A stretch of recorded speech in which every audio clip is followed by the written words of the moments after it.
I should say, interjecting Billy into the snake. I really think that's going to work out for him. But they didn't really make too many big changes. But I'm really interested to see this whole tournament. Yeah. I mean, it's just going to be a madhouse. I hope you guys at home are tuning in. We're out here. It's nice and chilly, but we're going to keep it warm for you guys at home. So just about 45 seconds to go before the start of this first game. Los Angeles Ironmen taking on San Antonio XFactor. Right up after that, San Diego Dynasty going to be taking on Chattanooga CEP. You're looking at the Ironmen on your screen right now. There's dead center Mike Paxton. God, look at that strong beard, man. He's got one of the best beards. He does. Well, other than Todd. And Todd's got a good beard. And piercing eyes. Yeah. And it's going to be, I think, Todd, you made a good point. Justin Swartz, to me, it's about Justin Swartz and Ryan Martin trying to get things done on that drill side of the field. I don't know, maybe they're going to put Ryan over here. I've seen him play the snake real well. And they have those young kids. They got Humphreys over here and Kyle Spica on the snake side of the field. Well, Matty, I've played with both Justin and Ryan Martin on Dynasty, and both of them have the potential to be huge players, make big impacts. So we'll see if they can get going. Well, here we go. That's all the way. That's the Ironman running out. Look at that on the little stunt all the way to snake one. It gets taken out. So just one player for the Ironman on the snake side of the field right now. Kyle Spica walking off the field for the Ironmen early. Yeah, so Kyle Spica, just like I talked about, they need Kyle, and Kyle is normally a really good preliminary player. It looks like it's 4-on-5 right now in favor of San Antonio XFactor. In case it's the first time you've ever seen paintball, or you're unfamiliar to the PSP, it's a race to 7 points. First team to 7 points, or the highest point total at the end regulation, is going to win this game. 20 minutes in the match. So look at this, only 3 Ironman players left alive. It looks like Ryan Martin is coming off. Oh, they try to do damage control. Justin Swartz tries to get to that back trio. He gets taken out. Just 2 Ironman players left, Chris. Oh, there goes Mike Paxton. He goes down. Last player in the Ironman. I mean, that was great by XFactor. Moving down the field, nice, slow, controlled pushes. Making their bumps behind each other, and that was very controlled right there. I was very impressed. XFactor did a great job of shooting their lanes. Now, Todd is also the coach of Infamous. Todd, talk to me about how important shooting lanes is on this particular field setup.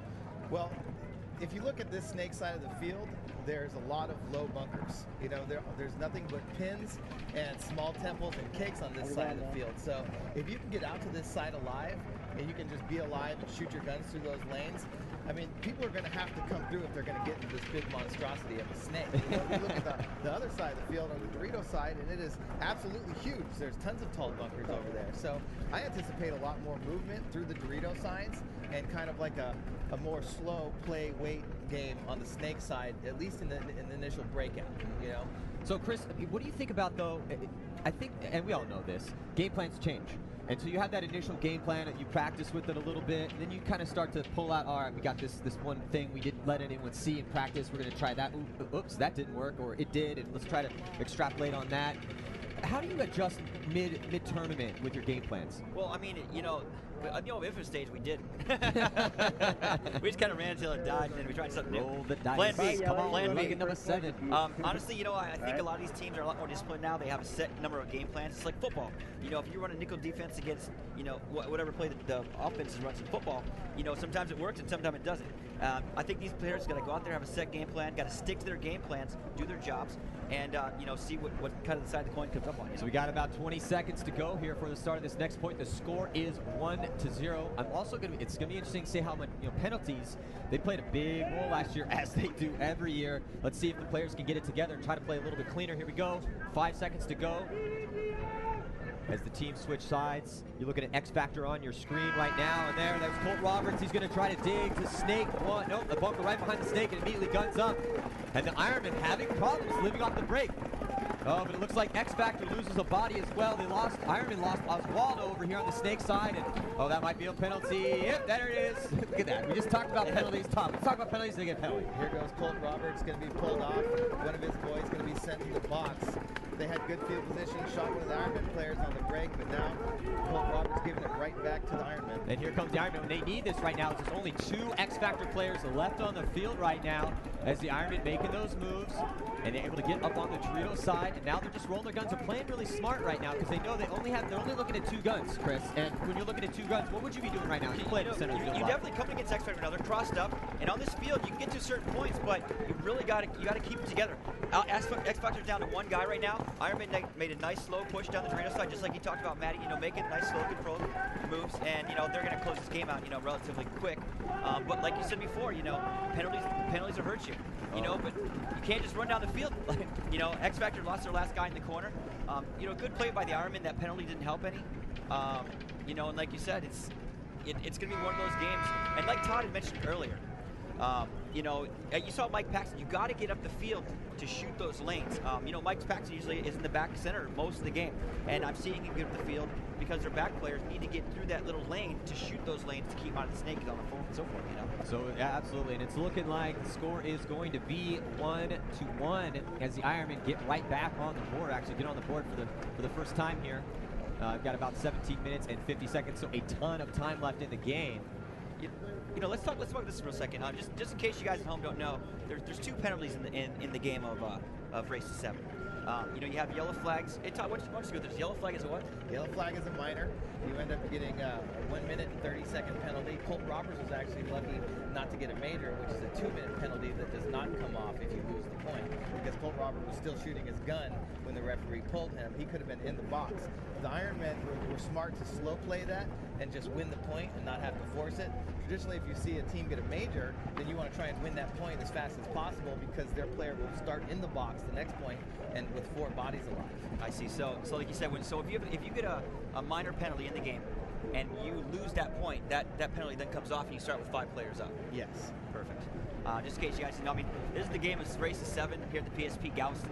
We are freezing our butts off here, so send Starbucks, send warm cots and some little footies because my toes are frozen right now. I could use definitely some footies right now. I'm telling you. I'm not going to lie. I'll take this, though, over the torrential downpour they said was coming our way. Absolutely. Any day of the week. Yeah. I mean, because it ain't that cold. Playing with Infamous over the past years, if you guys want to see it rain, it's like an Indian rain dance. Put Infamous on the field because I guarantee it. Like yesterday for practice, it was sunny. Yeah. Sunny. Infamous stepped 1 foot on the field, it starts raining. I was like, you got to be kidding me. I looked at you and I was like, standard. Exactly. Standard.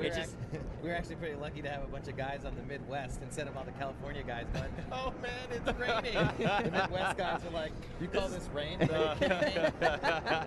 Yeah, they just came out of Detroit and Chicago for the winter. My goodness. Yeah. Even though it was a relatively mild winter up there, but talking to those guys, I'm like, yeah, it was a mild winter up there. Like, hey man, do you know what mild winter is for us? Are you kidding me? Mild winter? Yeah, come up and exactly. Good Lord. Yeah. That's funny. We only got 17 feet of snow this year. That's great. So we got it looks like there's a technical timeout on the field.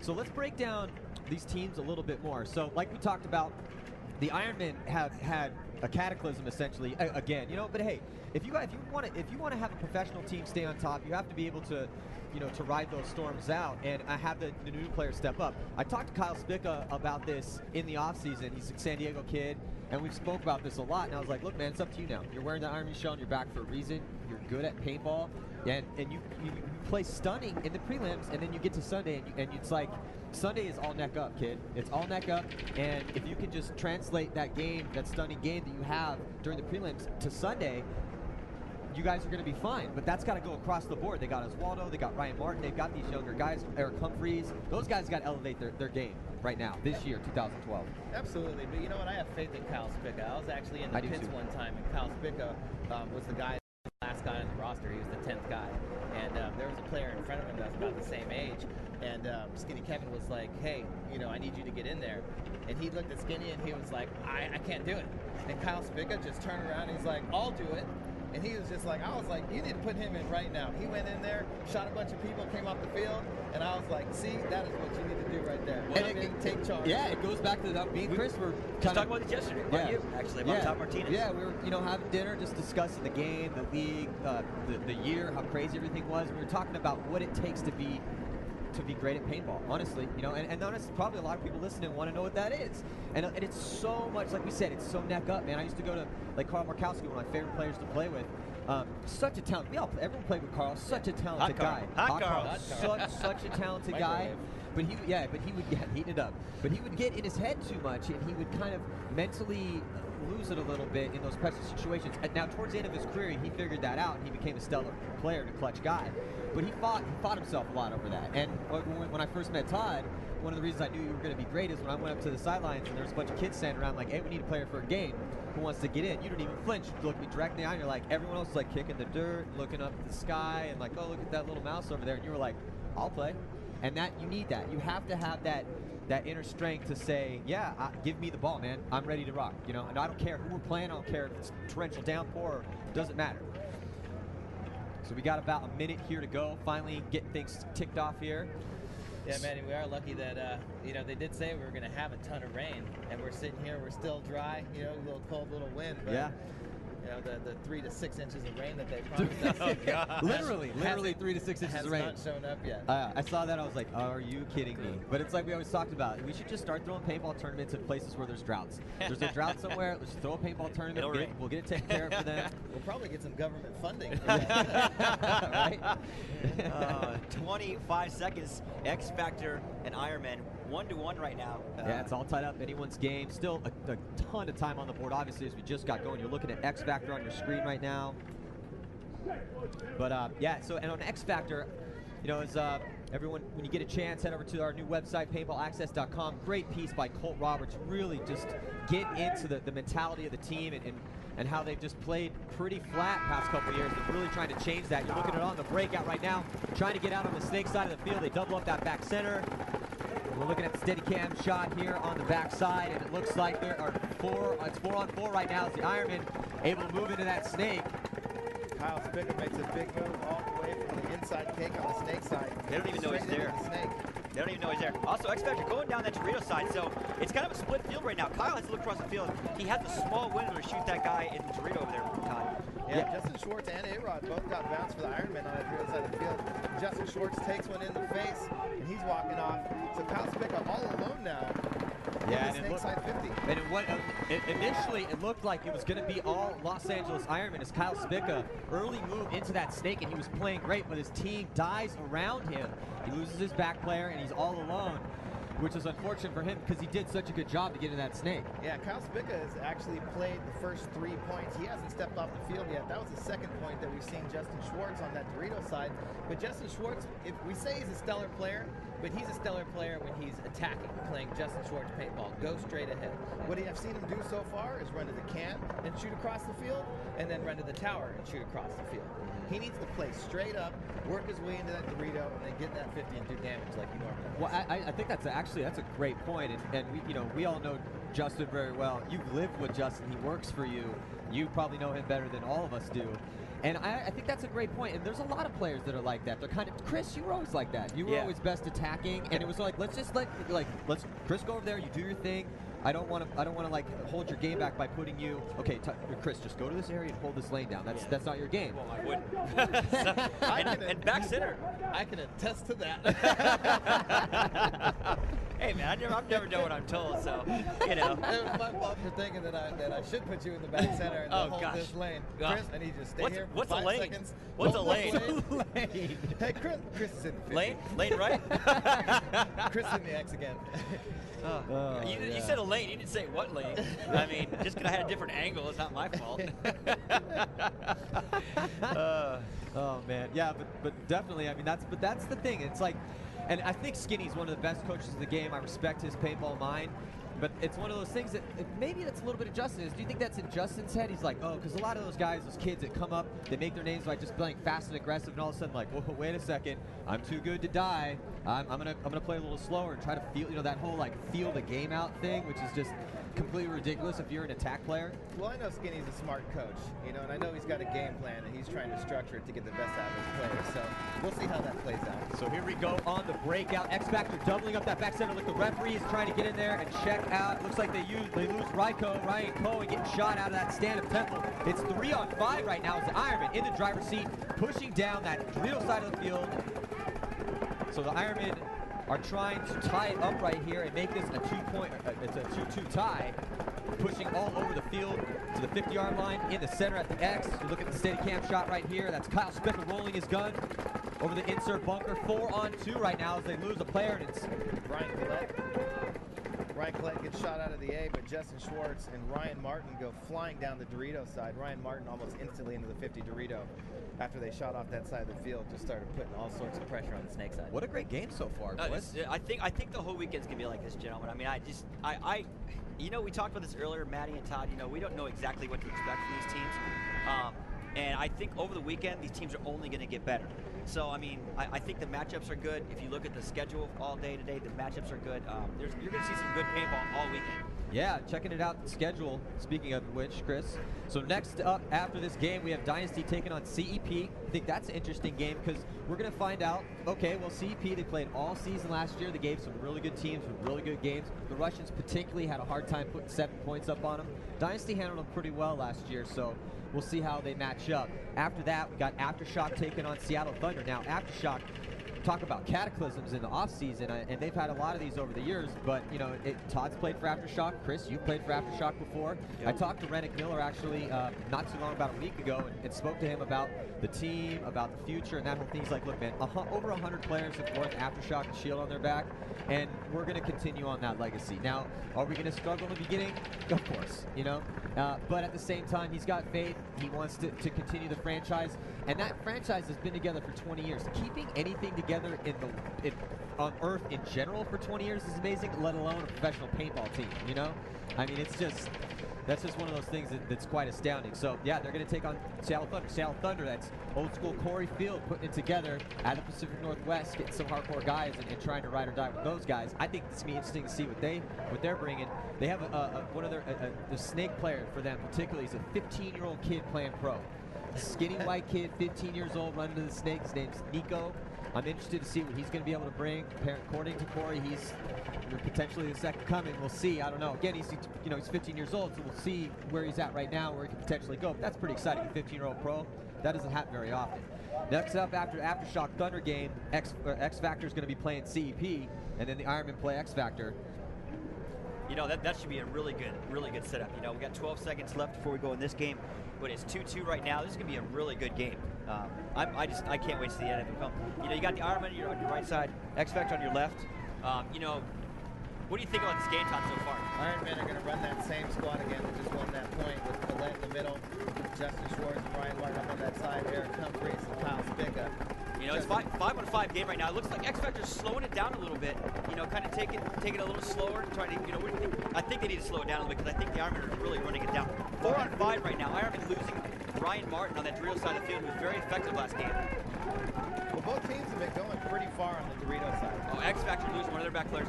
And now Kyle Spica again getting in that snake tie, like you talked about earlier. He's going to go out here and do damage. Last time he kind of hesitated a little bit. You know, he shot the back center guy right there. Oh, I guess he didn't see that one. Well, I think he just got shot because he hesitated a little bit too much right there. He did go into his bunker tight, and it cost him. But XFactor, when they've been winning games, they've been shooting the snake side really hard, and then pushing through there.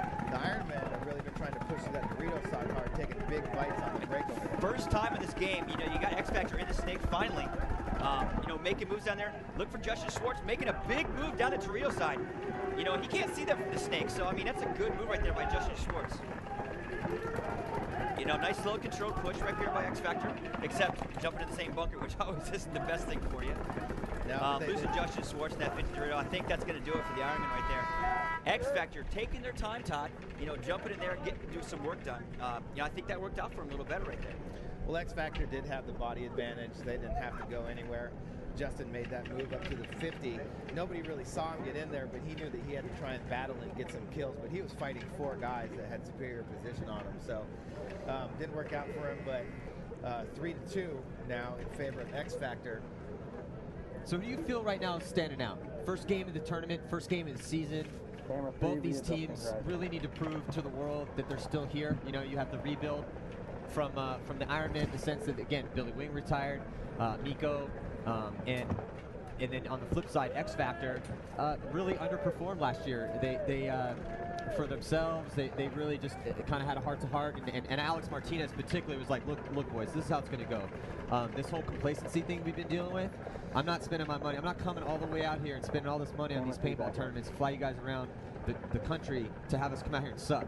So we're gonna have to step it up a notch because this is just completely ridiculous. And that's like pretty much verbatim what he told his guys, you know. Did they? I mean, they went through a few roster changes, you know, kind of throughout the year. I don't think they ever had the same. They weren't terrible last year. Not at all. They you know, but that was the thing, is that they've won before. You know, they've had success, and you've all been there. Once you taste that, and then all of a sudden, you're going 50-50. You're winning 2, you're losing 2, you're missing Sunday by a little bit. Maybe you make it, and then you get blown out in the morning. That sort of stuff, that comes really frustrating, and they don't want to be they don't want to be a mid-level boss essentially. Well, the thing the 3 things I guess that are huge there are the hunger, the confidence, and the commitment. You know, you have that hunger when you haven't won before. You know, and you're trying to fight your way to the top, you know, and that sort of energy and motivation is completely different than once you've won and you're trying to stay there.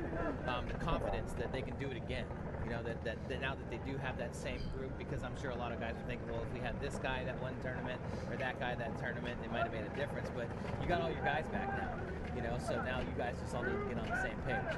And then it's the commitment to working through these new things, you know, this new team, you know, the new years, the drama that everybody's been through, and being back together in order to put it back together and try and build that winning franchise. Yeah, and it's a tough bag, man. That's a really hard thing to do. If it was easy, everybody would do it, you know? I mean, you know, it's a cliche, but cliches exist for a reason. And I think that that's why this is fun. That's why it's challenging. It's not an easy thing to do. It's hard to get a really group of motivated guys together on the same page, get them, you know, to practice, get all the sponsors taken care of, get them to the tournament, get everyone focused. That's a really tall order for, I don't care who it is or how long you've been doing this. So, and that's why it's incredibly hard to win a tournament. So I'm really looking forward to see the Ironmen and XFactor play this whole season. And we can see so far in this game, they've been hitting, you know, back and forth, kind of blow for blow. Yeah, we've seen a lot of the guys on the Dorito side catch some bounces. Everybody's overextending. We're not overextending. They're all reaching really far on that Dorito side. Some guys are making it, you know, but they're getting bounced a lot too. So we'll see, you know, maybe this weather warms up. You know, people keep making it those far spots. So here we go on your screen. That's XFactor. Cole Roberts all the way out to the back corner. Big move by XFactor all the way to the snake. Plus Justin Schwartz making a move to the 50 over there on the Dorito side. Great move. Justin Schwartz getting taken out. Kovar in the snake for XFactor. That was a great move. He ran a really weird lane, but it worked out for him right there. Yeah, and Kovar is somebody that, you know, he's kind of had a mixed bag of success as well. Sometimes he plays great in the snake, sometimes not. And he's doing a good job right here. And he's just rolling his gun. Look at this. Mike Paxton having a hard time. Yep, he takes out Paxton in that center. So it's 3-2, or it's 3 bodies to 2 right now. It's XFactor. Oh, look at this. It's just Kovar. It's just going to town here in the snake. 2 kills for him out of that back center. Still one Ironman player left. It's Oswald on the back corner. They're just going to blow it. Save him a couple wells. Yeah, right. Great move by Kovar. He took a really weird lane there, Todd. I mean, do you look at those lanes to get to the snake? Have you looked at that? Yeah, actually, and I've been wondering how many people are going to try and use those, because, like I mentioned earlier, how short the field is on the snake side. People have been running up the center of the field and across to spots a lot. You know, I'm wondering how that's going to play out, if people are going to try and do that consistently, or if that's going to be something that you really want to, you know, throw in randomly, and, you know, how that's going to play out throughout the event. Well, usually the guy who shoots that shot would be Justin in one of those towers over there, which Justin actually went to the 50 over there, that 50 tower there, over by the 50 Dorito. You know, so I mean, taking his gun out of the game, going to the center like that. Now, does he have that shot if he stays in the back and shoots that lane? Is he going to make the snake? You know, it's like I talked about earlier. Whatever play you run and whatever play the other teams run, you know, sometimes it works out, and sometimes it doesn't. I've been in the receiving end of that sometimes as well. Yeah, and as far as the field layout is concerned, you see this every event. You know, guys, even though they've been practicing the field layout, you get to the tournament, you see what real game plans they're going to use, who's playing well, who's not playing well, and that dictates game plan a lot. Let's talk about that real quick. We got about a minute, but you know, you set these game plans up, but you're hoping everyone's playing well. All of a sudden, okay, maybe Snake Eye's not getting it done. Your Dorito guy's not playing aggressive up there. He's not taking any ground, and all of a sudden you got to, okay, well, what are we going to do now?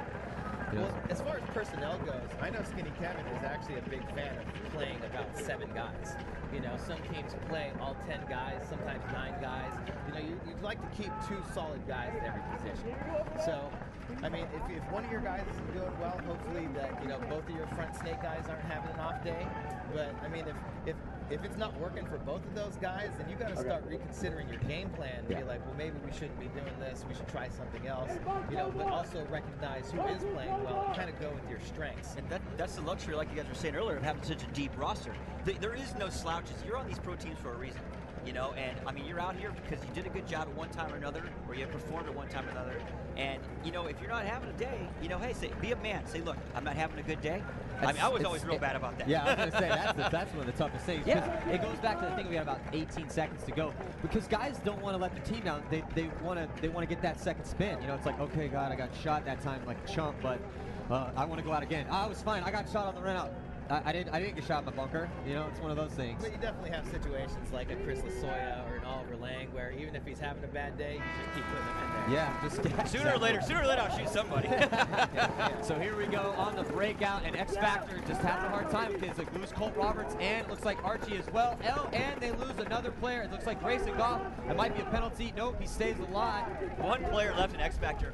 He's in a tough spot right now. Yeah, it's not looking good for XFactor at this point as they have one Wait, but player. look at the Ironmen. Ironmen are down to one player as well. It's a one on. Oh, no, they got two. Looks like Justin Swartz is still alive. Okay, I see it. Oh, and the snake also. I see. Yeah. Rodriguez and Spica got shot on the break, and Spica got a major. So Spica took one with him. Hamill and Justin.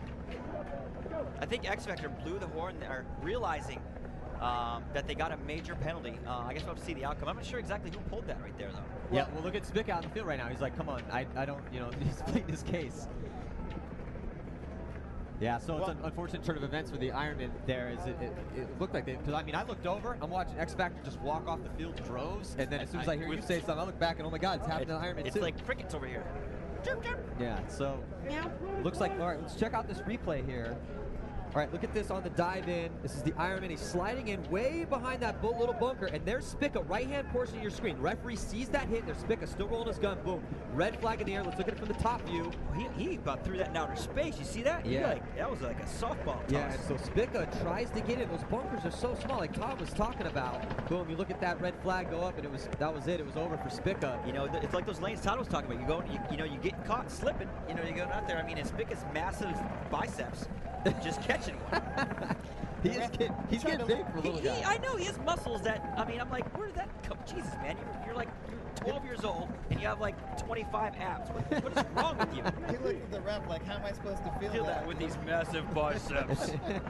No, but like you said, Todd, you know, those bunkers are small over here. And, you know, I mean, he's not, you know, 16 anymore. He's a little taller, and, you know, you're on these spots in those lanes. If you're a good plane shooter, you're going to catch one. And those bunkers on the back part of the back bunkers on the snake side of the field are tiny. And they're deceiving. So small. They're kind of deceiving because paint, by the time it gets to you, it's dropping in there. Like, Matty, you were a king at that. I get shot on top of the head from across the field. That's my thing, baby. Oh, I was so mad at you so many times, but I can't hate a face like that. Well, you were faster than me, you know, so I had to do something. Hey, it's like I always used to say.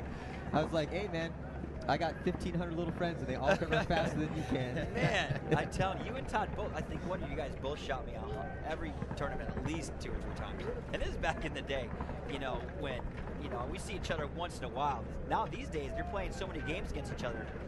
You know, what comes around goes around. But you guys no, I don't. Hey, bro, whatever. You shot me a ton of times too.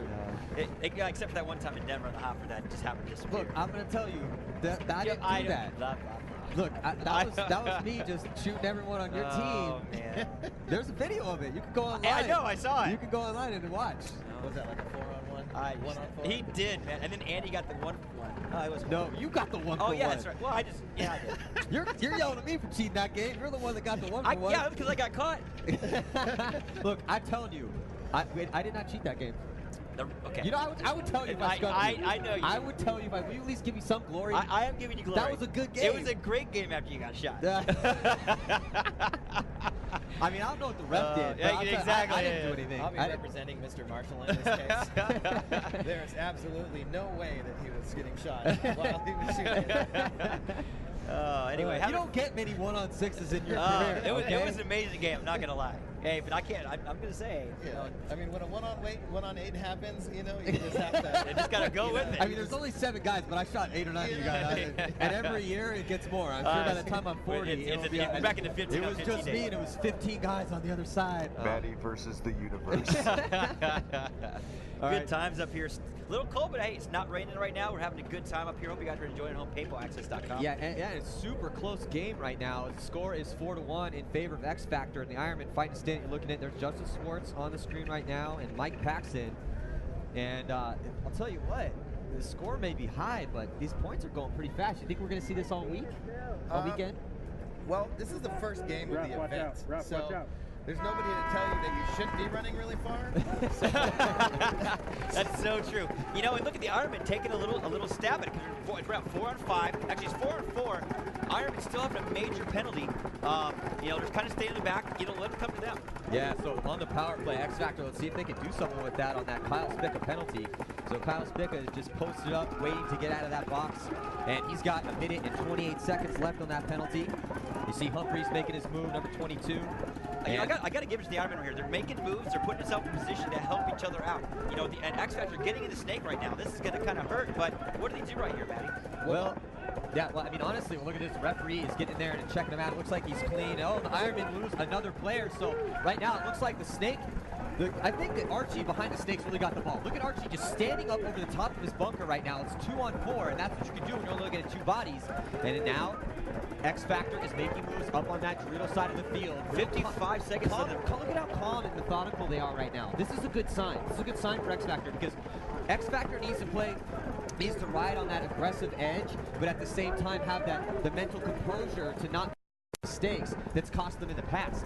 38 seconds left in this penalty. Still 2 on 4. XFactor coming up the field real hard, getting up in that X or the A. You know, on their side, the snake Kovar is making some moves right now, but they're taking it nice and slow. They're not getting over aggressive. 25 seconds left in this penalty, Penny. Let's see if they can make sure that they, you know, XFactor wants to be able to get a shot on Spica as he comes out of that bunker. They do not want to go to sleep on him. And look at this now. Kovar is just going to run down the field and take out the last player. And it looks like got about 10 seconds left, and they should try to hang that flag.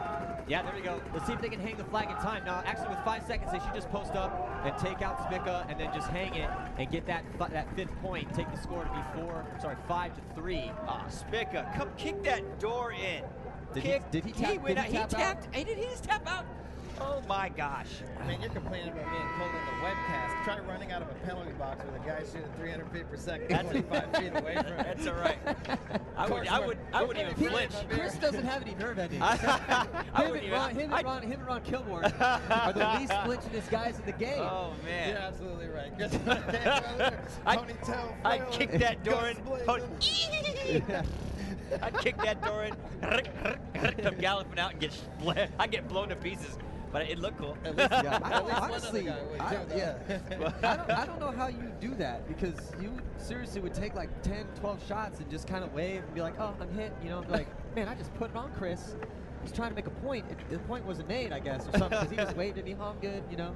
So anyway, score is now 5-3, and XFactor looking pretty good. I think XFactor's looking pretty good. They're maintaining their composure. They're making smart moves. They're rolling their guns. They're doing a good job of shooting. They're doing a good job of shooting the Ironmen off the break, but also they're also doing a good job doing some damage control when they lose guys too. Right. They take that nice and slow time. I mean, they had the penalty. They knew the time. They kind of moved to the field nice and slow. The Ironmen lost a couple key guys. It was 2 on 4 there for a while, a good minute. Well, another thing that happened in that game, though, too, was Mike Paxson shot a guy in the brick, so instantly it was 4 on 4. So the Ironmen did have a chance to play aggressively and play a straight-up 4 on 4 game, but Justin Schwartz was sort of concerned about burning off that penalty, which is a good thing that the Ironmen did. They did burn the entire penalty, but instead of going up the field, Justin Schwartz bailed to the corner and played defense. Like we talked about, that's not his game. You know, I mean, you can't. It'd have been more effective for him to be up in that tower where he was before, not the 50, I'm saying, but like that 40 tower, and move up the field, because like you said before, he just isn't playing his game stuck in a Dorito in the corner back there. Yeah, Yeah, and that body came off of his side. Yeah. So he really only had one guy to deal with. And on this field, if you get into the Doritos, there aren't a whole lot of great shots from the snake. You have to really know where the shots are in the snake because of the way it's designed. Yeah, and honestly, it looks like there's a ton of shots in there. If you just are a casual observer and you're looking at the snake, you're probably like, oh, guy gets in there, he's going to feast. Not necessarily. No, you have to be all the way, just to be able to shoot the 50 Dorito, you have to be at their end of the snake, looking backwards.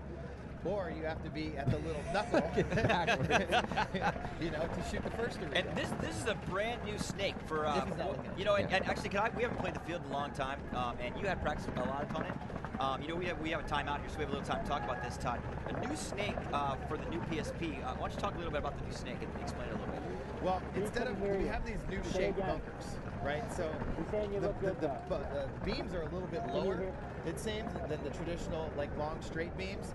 So it's going to make it a little bit more interesting for players to be able to stand up over the top, or when you're running and diving in, you know, for balls coming over the top, or, you know, jumping over the snake and making moves across the snake and through the snake.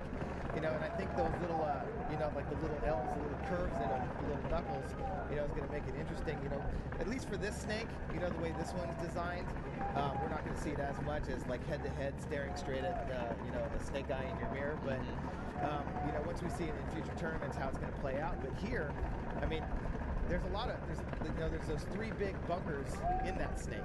So people are going to you're going to see a lot of people, I think, later in the day jumping over the snake, playing those little cakes on the inside, jumping back across. Yeah, that was going to be my question, is the inside cakes, the inside bunkers right there, how playable are those? They're pretty playable. You know, I've actually seen teams, as soon as they dive into the snake, the first thing they do is jump over into that and start trying to work across the field. I think because we've seen a lot of guys die on the snake side this first game. We haven't seen too many heavy loaded snake sides. You know, people have been there's only been one guy in the snake. We haven't seen somebody come up and, you know, there's not really any place to, if your guy's in the snake, to protect him. You know, you kind of have to be straight right behind him or looking at him from across the field, but there's no my guy's in the snake and I'm standing over here protecting anybody coming down at him. Which is true, and that's the traditional way that you have the back player front player relationship, or the corner snake for snake one player. So looking at XFactor right here on your screen, and they are up 5-3 against the Ironmen right now, and they're digging all the way out, diving into the back corner on the snake side. It looks like he blows the ball immediately, and then a major penalty on XFactor. Oh wow, worst time, man. Penalties have become a real big part of this match so far, as Kyle Spica got a 2-minute major penalty earlier on, and now another XFactor player. And look at this, the Ironmen trying to get back in this game with a little bit of help from those XFactor penalties, Todd. Yeah, things couldn't have played out better for the Ironmen right now. Being down 3-5, they haven't lost any confidence because the 2 points they lost were on the penalties, but now XFactor giving it right back to them. We might see a 6-7 game here. Yeah. Oh, takes a shot and keeps on running. Takes a bounce. Maybe it didn't bounce. Another major penalty on XFactor. That's 2 majors in the same game. That's pretty much going to seal their fate. That means you're playing with 3 players now with 2 major penalties. That is 3 on 5. Yeah, and it was, look at that. Ironman did a great job of realizing what was happening. Oh, look, okay, oh, another red flag. Oh, awesome. I'm going to run this flag in. I'm going to try to keep as much time on that penalty clock as possible. We're looking, I mean, look, right now, I'm looking across, and I'm looking at the scoreboard. I see a minute and 16 and 2 minutes, and it's a situation where it's like, wow, why would you do that to your team? Anytime you get in that situation where you're like, God, you know, if we're doing well, why would you then want to shoot yourself in the foot like that? That is. Well, I mean, if you're a good coach thinks about everything, you know, but it's really hard to think about everything. I don't think the XFactor's coach told him, okay, hey guys, you know, let's make sure we don't get any penalties out here. As a player, you need to know we're up 2 points. There's 10 minutes on the clock. We don't need to go anywhere. We need to be smart, shoot our guns, and work these guys out because they have to come now. Absolutely, and you know, with the Ironmen sprinting to hang that flag, because your time, when you get a penalty, your time does not start until you get in that box. So the reason there's 2 minutes left in that major penalty on one of them is because that player didn't sprint to the box. You get a penalty, sprint to that penalty box, get in there so your time starts automatically. If you're not in that box and they hang the flag, your time doesn't even start. So you're going to start with another major. So 1:16 left on one major. 2 minutes left in the other major. So that 5-4, Ironmen are still down by 1 point, but it's 3 on 5 for another 2 minutes at least, or another 16, Todd. I mean, that's gonna really, it's hard to come back from that. Well, as tough as it is to make it out on the snake side of the field too, now you only have 3 guys. Yeah.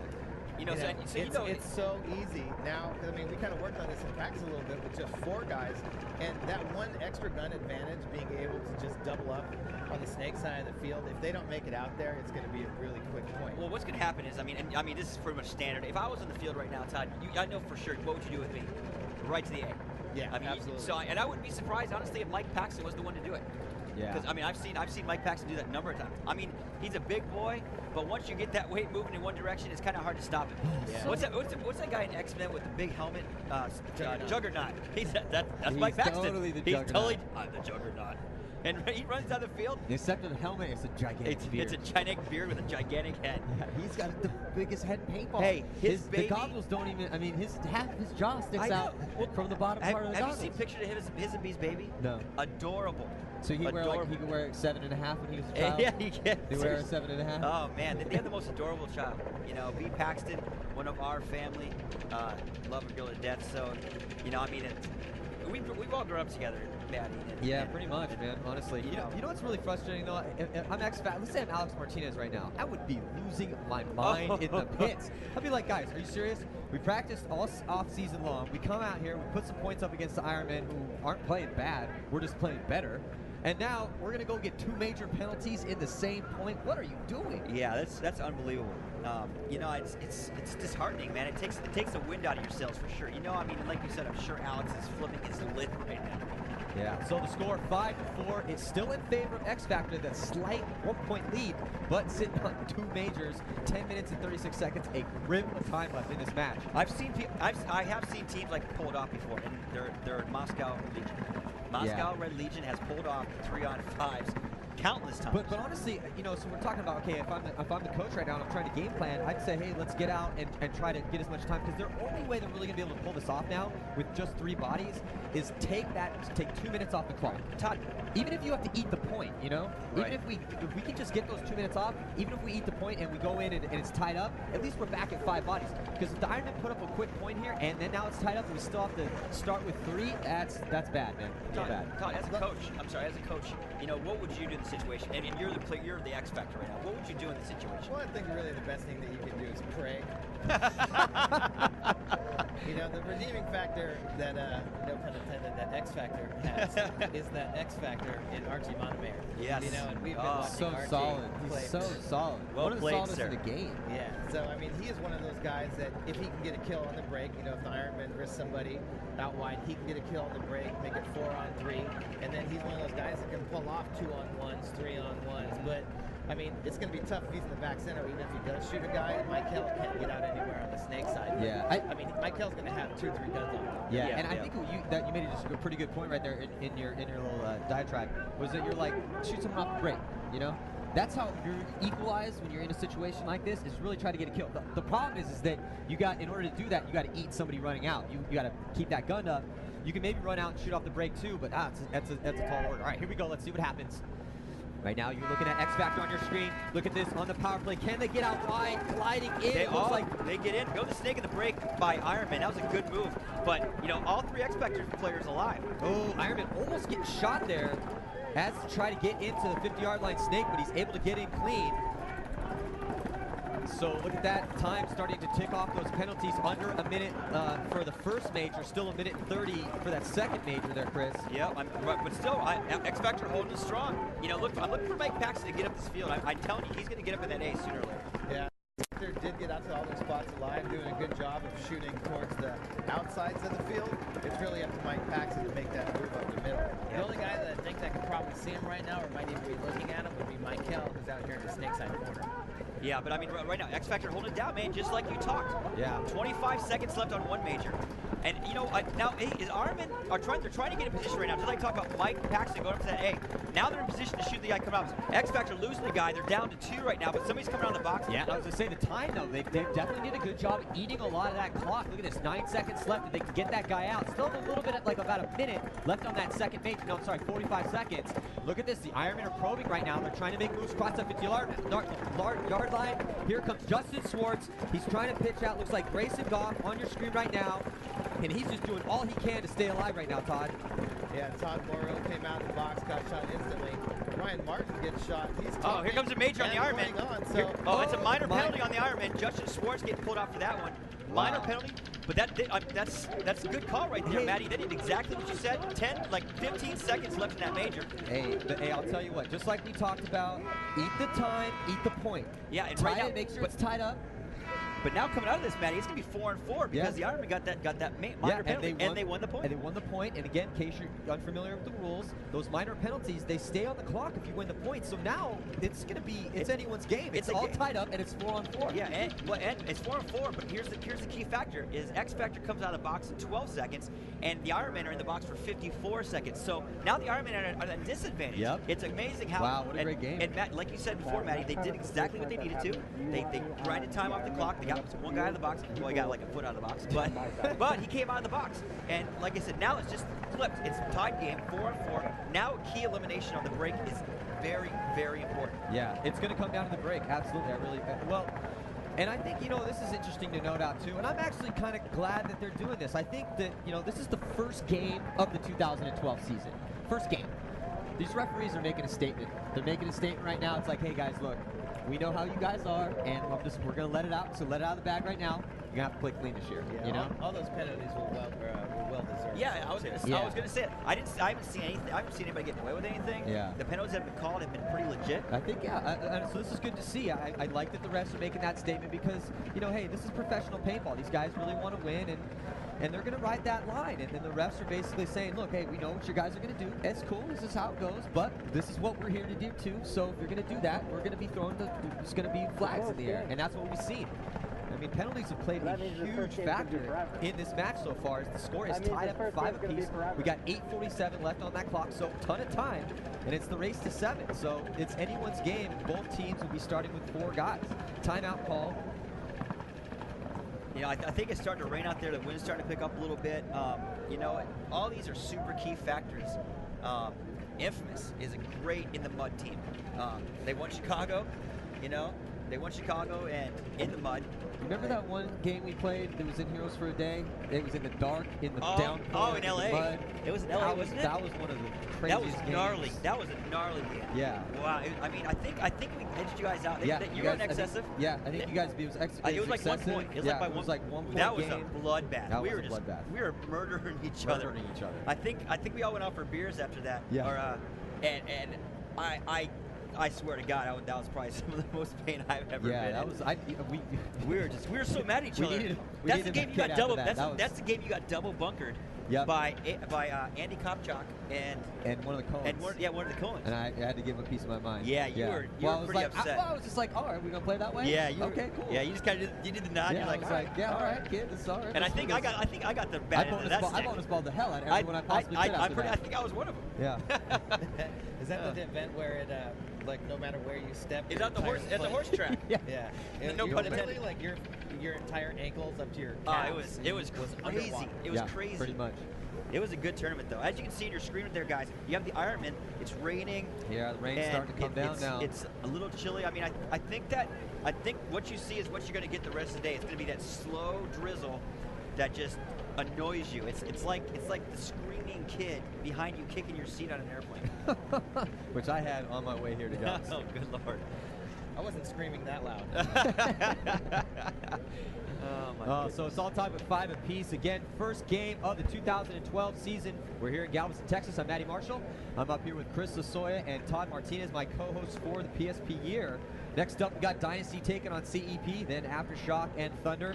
Then after that, XFactor, CEP, and then the Ironman Aftershock. And then Dynasty Thunder. And then the afternoon bracket kicks off with Damage and Infamous, Russians and 187, and Vicious and Heat. It's going to be a crazy year. It's going to be a crazy tournament as the rain starts to come down. I can't wait to watch it. Honestly, like I was saying before, I legitimately, this is the most excited I've ever been to watch professional paintball. Look at this. That's Ryan Collette I don't think you're as excited as he is right now. Look how he looks really excited right there. Yeah. That's the new patented that's like dive visor. He was just like, I was really hoping the rain was going to hold out until this game ended, but no, the weather gods are going to punish us. And this is kind of when it's like, I'd be actually jogging back over and be like, give me my other pair of goggles with the visor that I put on, because I knew it was going to rain. Key note right now, don't hold your hopper straight up and down like that when it's pouring rain and you don't have speed and you have a speed feed in. Yeah. That's just, you need to put something over top of that, because right now his balls are just melting. Yeah, paintballs and water, not a good mix. No. 5 seconds. This is the point that is going to decide this game right here. Look at that, the rain really coming down now. This is the Ironman on your screen in red and black. And let's see, on the run out to the back corner bunker on the snake side of the field. 4-on-4 on the breakout still. XFactor with the wind at their back. Ryan Martin making a good move. Justice Schwartz backing him up. Oh, XFactor losing 2 players. We're down to 3 players but right they now. get their guy out of the penalty box. And now XFactor making moves on that Dorito side of the field. It looks like they don't have anybody on the snake side, so they're going to have to get something going aggressive down that Dorito side. As the Ironmen make moves here into Snake 1, it's Ryan Collette all the way to the 50-yard line, Todd. Yeah, this is one of those situations where he might not have wanted to stop at that 50, just keep going with absolutely nobody on that side and lock them up in that back center. But them getting out, XFactor getting shot going to the snake corner. That's pretty much going to seal their fate. Now, nobody over 2 players on 4. Ironman coming out of the box in 3 seconds. Grayson Goff and Todd Morrow. And here comes the pain. Ryan Martin making the move. That's gonna do it right there. And a couple extra bonus balls too. So the score is gonna be 6-5. Here come the Ironmen, man. Look at that. That was actually one of the new players that Ironman just picked up out of kind of like their farm system. That Wrecking Crew team out of Southern California. That was actually Alex Rodriguez. Oh, he's a new kid. He is the new kid that they just brought up out of that system. Eric Humphreys came out of that system as well, who made his debut last year. And he's talented. Eric Humphreys is fast and talented. Well, I think he came in, smart, paintball head. Kid doesn't talk very much. No, he does not talk. He's probably listening a lot. So, I mean, that's a good way to put it. I think that he just, really, I mean, his dad's a coach as well, too. So, Steve coach's son mentality. But, I mean, I think he really absorbed, a lot of the good information that he was getting from guys like Kevin. I mean, and Billy Wing, I mean, if there's a guy that you can learn from, Billy Wing is definitely, one of the most, top-tier players to ever play the game. So, I mean, he had a good year, with some solid players, and, now it's his turn, like you were talking about earlier, but Rodriguez, we've seen him make a couple huge moves here to open up this game, running down that Dorito side of the field. And that's how you make a name for yourself out here, and that's the thing. It goes, again, it goes back to believing in yourself. You have to believe in your skill, you have to believe in your mental tenacity, and then apply that on the field. It's one thing to kind of, it's just like everyone's like, oh, I'm going to go out there, talk is cheap, man. We always used to say that, Todd, remember, because we were coming up, self-praise is no praise at all. And you got to prove it in big points. That's a huge point, man. For Rodriguez to be able to step up, do something like that in a big point now, it was kind of things were going down, but you want to also, I'm a big fan of putting it on, guys, because this is pro paintball. This should be the hardest, especially in the PSP, man. I mean, the PSP, this is as hard as it gets. And we're looking at right now, everyone's trying to get their stuff together here as inclement weather is really going to start playing a factor. It's looking like XFactor kind of threw in the towel here. Oh, they call it timeout, I see. Yeah, they're all trying to get ready. Timeout. They're on the wrong side of the field. Hey, that's a smart timeout, though. Yes. Because, you don't want that, again, we say this a lot, we heard it all last year, you're going to hear it because it's true. Paintball is a game of momentum, and right now, the momentum has swung in the favor of the Ironmen. They were down, the penalties ended up really not playing too much of a factor, but every point counts, and we're looking at right now, Ironman able to scrap their way back in here, and it was looking like this was going to be an XFactor win because they were up 2 points, but now we're sitting at Ironman are 1 point away from victory right now, 6-5. But it's going to be 5-on-5, and this game is by far not over. Yeah, a ton of time left, too. 7 minutes and 50 seconds the left. Ironman can get 2 majors just as quick as the XFactor guys did. But I think they're more disciplined than that. I think they got some real disciplined players in their team. I'm not saying XFactor isn't disciplined. I'm just saying that their players had made a mistake that seemed to cost them this game so far. Yeah. So got about a minute to go. Again, coming up next, we got Dynasty taking on CEP. Let's talk about that matchup real quick. Now, Dynasty, they lost Steven Pitts. They lost Mouse, Alex Goldman. Those are two huge losses for Dynasty. Now, to counteract that, they picked up Zach Wake from Infamous, who's a stunning Snake player, who's been a little inconsistent in the past. Sometimes he's out there and he's the best guy on the field. Other times, and also he gets some penalties. Yep. But he's maturing a lot as a player. Top, you got something to say about that? Oh man, he gets a lot of penalties. It hurts sometimes. Yeah. And scene. It's painful. Yeah, and scene. But you know, Chris, as somebody that also has gotten a lot of penalties, you were kind of like a Zach Wake, real aggressive. You were a little more consistent than he is, but also he's getting a little older now, and I think that this transition to Dynasty with Mike Hinman as a coach, I mean, you don't want Mike yelling at you.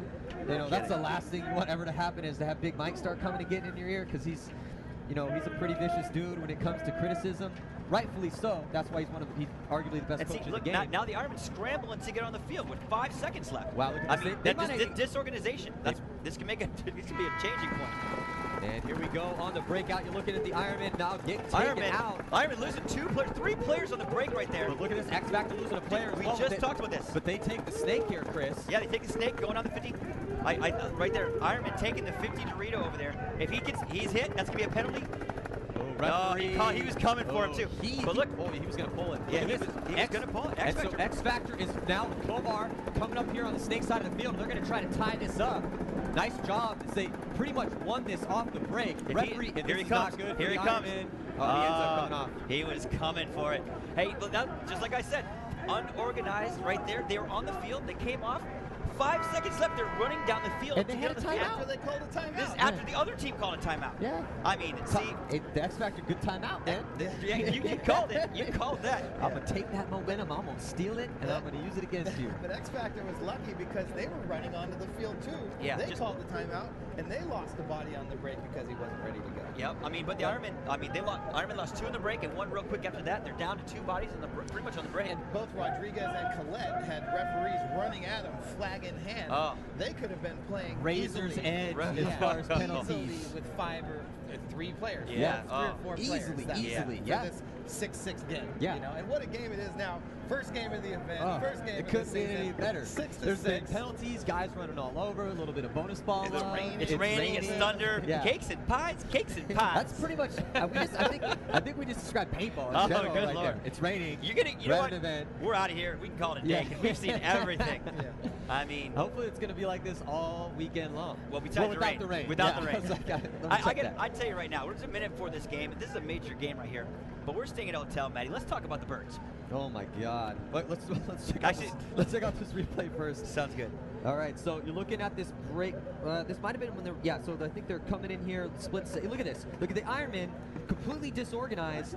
And I don't know if it was the rain or maybe they had a last-minute audible or what it was. But anytime that you're just running out trying to get in the box before the horn rings, and then all of a sudden, the mental focus that you want to get on because how important is that? Right. You know, shooting somebody off the break, you want to have that set in your mind. Okay, I'm good to go. You're looking at the clock, and look at this. Same thing with XFactor, but they just were able to do it a little bit better. They were set up a little quicker. Yeah, a little bit quick. They just had that. Again, they had that 3-second little window right there to mentally focus to get those shots off the break. And making the move to the Snake on the break was key right there for those guys. Well, you said, Matt, mental focus. You want to be in the flag station, getting your, deep breath. You get in there, have a second to look at the clock, take a deep breath, and visualize what you're going to do.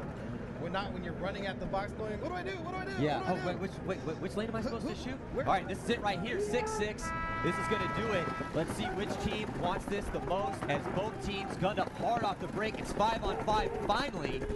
And it looks like 5 alive for the first time in a while for both teams.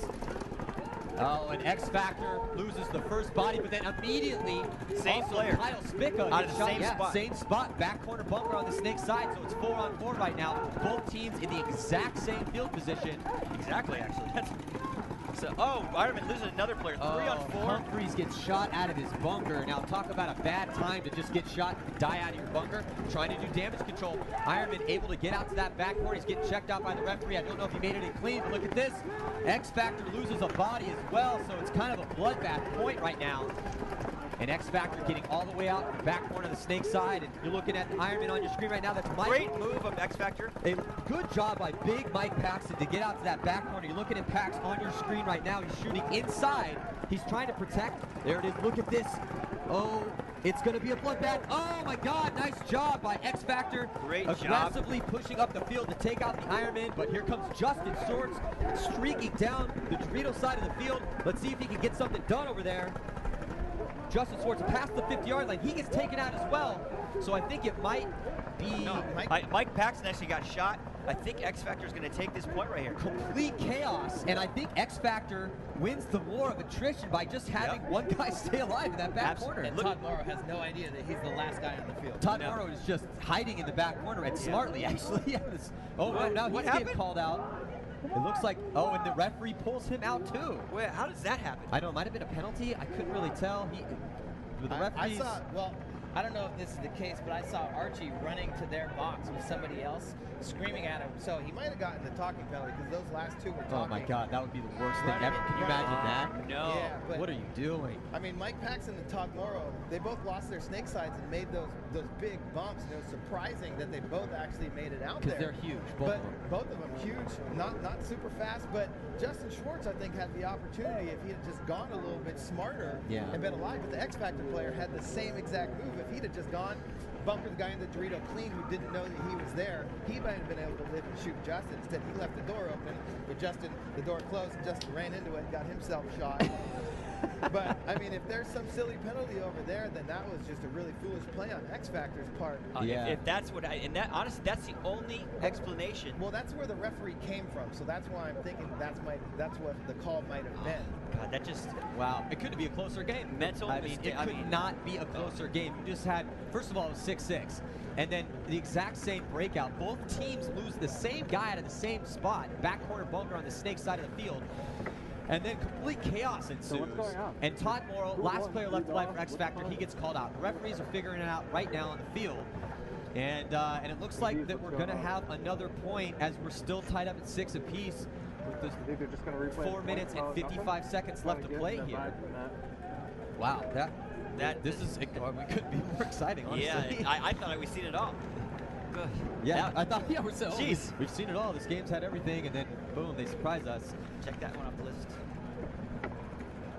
So, hell of a matchup so far. San Antonio XFactor taking on the Los Angeles Ironmen. First game of the first event of the PSP 2012 season. I'm Matty Marshall. I'm up here with Chris Lasoya, and Todd Martinez going to be our co-host all year long here. Well, at least until we lose Todd and go Coach Infamous. Yeah, in the afternoon session, check us out. Yeah. Let's see if we can keep Todd out of the penalty boxes. Hey-o, too soon? Never too soon. Well, Matt, we talked in the very beginning of the broadcast about how crazy the offseason was and what to expect. If this isn't an indicator for how the season might go, with everything that we've seen it's so far, wide open, man. Awesome. We are in for an incredible season. Yeah, we are. We really are. Because it's wide open this year. I mean, I would say the team that's had the least personnel chaos would probably be Damage. So if you had to, on paper, give a team to be a favorite this year, would probably be Damage because they picked up Justin Rapkoff. But however, they lost Mike Carthy, one of the most solid players in the game. Big loss. I mean, that's like losing a Dave Baines or losing a Yosh Rao. I mean, that's the glue that holds the superstars together. Of course, they have Dave Baines. They have Dave Baines. And talk about somebody who's continued to elevate his game. I thought Dave had the best year he's ever had last year. That guy was at least... the games that I watched, and I watched a lot of paintball last year, and he was phenomenal. He is probably one of the most consistent players in the game. And he's huge. He's 240 pounds and 6'2". But he's the nicest guy in the universe. Biggest Indian I ever seen in my life. Hey, how are you? Hey, how are you? He's huge. No, it's Indians. Dots, not feathers. not feathers. Yeah. Okay, that's my line.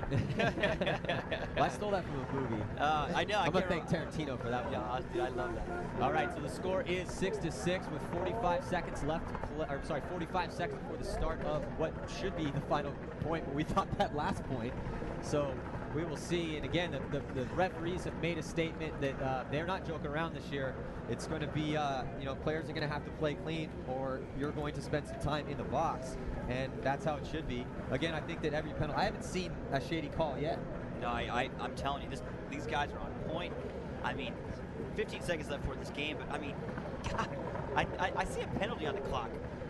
That must be that's a what minor. happened. That's the minor penalty. On XFactor. Talking on XFactor. On XFactor. Wow. So now again, Unbelievable. Todd's just shaking his head right now with a look of disappointment on his face.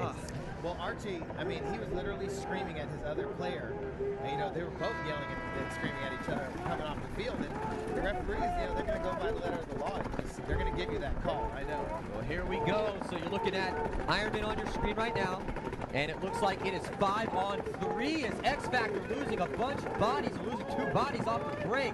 It's not looking good for XFactor right now as the Ironmen have 5 guns up and they're not playing very aggressive, but they're playing smart. Getting in the snake though, XFactor, I mean, not being no slouch. This is the first time we've seen a heads-up snake battle right now. Yeah, Humphreys is going to try to work his way in here. Look at the Ironman losing a player.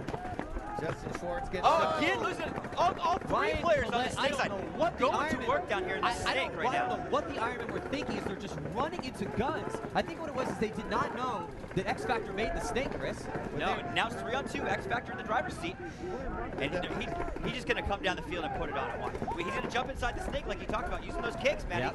Yeah, look at this. The XFactor, they started off, and now they get their guy out of the penalty box. And again. The Ironmen still have 2 players. They're alive in the snake corner and in the bunker, the race bunker behind the snake. But it's not looking good because as far as field advantage is concerned, it's all XFactor as they're starting to press their advantage on that Dorito side. Look at that. They're all standing up, all gunned up right now. As the Ironmen lose that back corner. And Humphreys is about to, takes out Kovar. Humphreys is still alive, I think. And he's going to get taken out, so there's going to be... Dixon Yang. Right there, Kovar getting in the snake. Is that a major penalty? Don't talk. The worst thing you can do now is try. There's 1 player left. You have Dixon Yang alive, but get the flag and hang it. Don't say anything. Hey, but it doesn't matter though because only if it's within 90 seconds is that major penalty going to actually give the other team a point. Right. So that's actually, it's a dumb move that they got a major penalty when it's this close.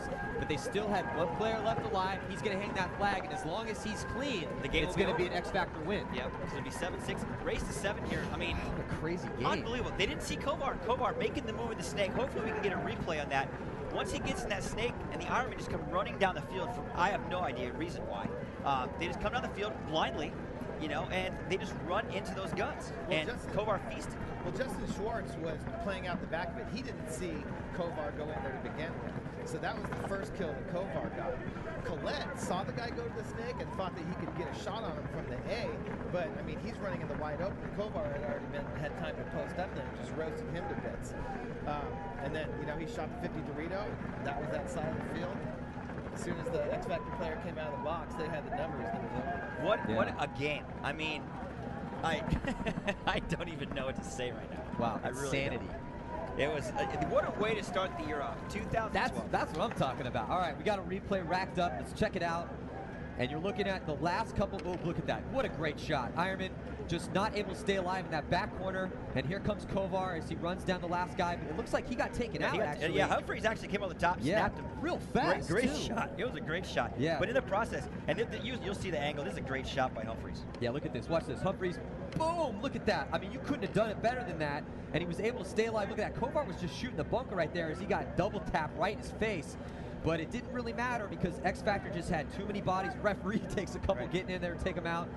And look at that. A very happy. That's a bromance right there. Yeah, look at, that's a very, adorable. I wouldn't say happy. I think it's a very relieved Colt Roberts. Yeah, I'm glad that we cut to him right then. Yeah, what was happening right before that. Absolutely. We're trying to keep it PG there for the fans. Absolutely. Well, you know, I mean, looking at that Humphreys, if you look at his head on that replay earlier, you notice he looked back, had the field awareness to see that he was he lost his player in the corner, so automatically you'll know he's coming. He comes over the top, snaps him, and goes back in. So it was still a good play by both teams. An amazing grinder. Yeah, great job. And if you're XFactor right now, you've got to be incredibly happy. What a war. I mean, they went to war with the Ironmen in an incredibly crazy matchup like we were just talking about. Penalty-ridden. Look at that. Alex Martinez has got to be incredibly excited right now. Though they should not be patting themselves on the back too much. That's just the first game of 4, and they got a tall order here as, you know, all these teams are real strong this year. But, hey, when you win a fight like that, what that means is that just toughens you up for the next match. So yeah, next up, coming up here, we got Dynasty going to be taking on CEP. And as far as this XFactor Ironman game, you know, so if you're Skinny Kevin, Chris, what are you going to be saying to your guys? I think that organization-wise, you know, I think organization-wise, they kind of got to get it together a little bit. Yeah, exactly. Yeah, and so, you know, just like you said, organizational-wise, you know, and slow down. Yeah, exactly. It looks like we got Steve Ravenkoff, and he's got Dixon Yang down on the field. Let's listen to what Dixon has to say. Everyone, Steve Ravenkoff down here with Dixon Yang, first match of the year. XFactor's worst enemy is ourselves. We started out strong. We were trading back and forth, point after point. We ended up getting a little bit of momentum. Caught a bad break in the 5th or 6th point. Got 2 major penalties, playing with 3 for almost the rest of the game. We're able to kill some time, get some G's up, and score that last game. So for everyone back home, what are you going to do the rest of the day? Stay out of the penalty box? That's really good. Penalty still good. You got through it. Yeah, we got through it. We just need to, you know, not worry about, honestly, not worry about the other team, worry about ourselves and make sure we do what we need to do. Because that's what we're going to do. All right, good job. You wrap top 15 Dixon Yang, San Antonio XFactor, out. Yeah, so, you know, Dixon Yang basically saying that XFactor's worst enemy is themselves. And that couldn't be a truer thing, honestly, because that's been their problem so much. And we saw it out there a little bit. They had a lot of those issues. They were able to win that crazy battle, though. So I'm pretty stoked to see, as we progress out, what's going to happen with them. They had at least 4 penalties that last game. Yeah, and a bunch of dumb ones, too. How to be able to win a game with 4 penalties is pretty tough. And, and to come back from a 2 majors at the same time at that. And they blew that lead, too. That they had that lead. Let the Ironmen tying it up. I mean, it was incredible. Anyway, great, awesome game. Ironman XFactor. XFactor taking the win. Next up, we got Dynasty taking on CEP. Do not go anywhere. We'll be right back. See you in a couple